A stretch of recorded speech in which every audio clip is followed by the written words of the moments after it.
લે હવે હું જાઉં બેટા. હા હા. હવે જ્યાં મારા ભાગ લઈ જાય ના જાઓ. અરે બાપા, તમારું શરીર બીમાર છે. તમારો પરિવારનો કબીલો છોડીને ક્યાં જશો? ગડપણ છે. તમારા ડંગાના માણસો તમને સાચવશે. ગમે તે હોય, પણ આપણા એ આપણા. દીકરી, મારા હતા એ મને મૂકીને વૈયા ગયા, મને ભૂલીને હાલતા થઈ ગયા. અહીંયા મારું કોઈ નથી.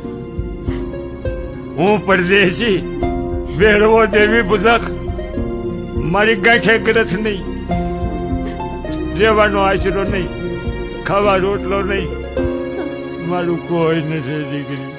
અરે બાપા, જેનું કોઈ નહીં હોય એનો ભગવાન હોય છે. હું રોજ મારા બાપુનું ભાથું લઈને વાડીએ જાઉં છું. સાથે તમારું પણ એક રોટલો ઘડતી આવીશ.